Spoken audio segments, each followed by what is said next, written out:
What's happening, everybody? And thank you for tuning into this how-to series on using the budget and estimate spreadsheet that either you have purchased or you're thinking of purchasing. We're just going to walk you through these series of videos on how to use this spreadsheet and implement it into your business so that you can make the most of it. And we're going to start off here with a quick overview of the spreadsheet and its capabilities. So starting off right away, you're going to get your spreadsheet sent to you in an email with a Google Sheets link. You'll open that Google Sheets link, and then at the very top, you'll click Open in Google Sheets, and it'll bring you to this once everything is loaded up. And from here, what I suggest that you do is that you go to File and you click Make a Copy. That's to ensure that you have a master copy that is untouched, that you can always revert back to if you delete one of the many formulas that are in it and you lose that. So that master copy is always going to be there for you, and it's blank whenever you need to revert back to it. The second thing I suggest that you do is that you go through each of these red color-coded tabs, and then at the very end, the business operations black tab, and fill in your company information, which we're going to walk you through in these series of how-tos. And that just gives you something as a baseline that you can then also make another copy of the spreadsheet. Once all your company information is filled in, you'll go back to File, make a copy, and then this will be your business's master copy that you will have, and that you will start with when you estimate or you quote any given project, any job.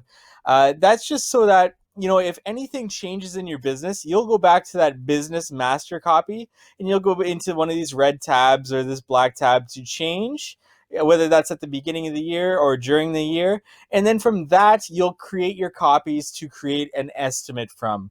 So for example, once I have all of my red tabs filled in for my business and I'm ready to estimate a job for Mr. Miller, I would go to my master copy for my business that has all these tabs filled in, and I would go to File, and I would go to Make Copy.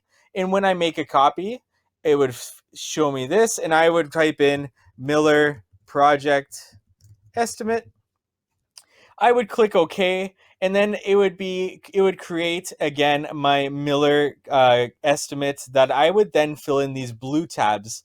The blue tabs are specific to any given project. So each project that you estimate will have its own Google Sheet. If you're following with me on that, blue tabs are for projects estimates that you change, that you edit for every project that you're estimating. Red tabs are only for when something changes in your business. And then finally, this business operations tab that's in black is at the beginning of each year that you are budgeting. So going through this overview, this first tab, the estimate, you're going to see the total here, and which includes the tax rate. And this is going to give you the final total of the estimate that you calculate. You're going to have the cost of sale, which is any materials, and that comes from the cost of sale tab here. Any materials that stay on the project or subcontractors, things like that. The labor costs, of course, any labor that's put into it. The labor burden, the percentage that which we're going to get into later when we talk about labor, overhead expenses for that given project, and the profit amount that you're going to edit. And then at the bottom here is going to be a pie chart that fills in based on the percentage of each of these four categories up here that go into any project. Now, getting right into this, red, if it's color-coded red, it means that you should never touch that. You should never edit it. It has a formula up here that it's going to automatically populate. Blue means that you do edit it. Now, that's the same with any of our tabs down here that we're going to get into. If it's color-coded blue, you should edit it. If it's not color-coded blue, if it's color-coded red, you should never touch it. That pre-populates based on the information that you edit in blue. Now, in this estimate tab here, the only thing that you should be editing is the profit amount, the labor burden amount, and the tax rate. And we'll get into that at the very end of the how-to series once we calculate everything into our business. But for now, that's all we're going to talk about in this video, and I hope you tune in to the next video.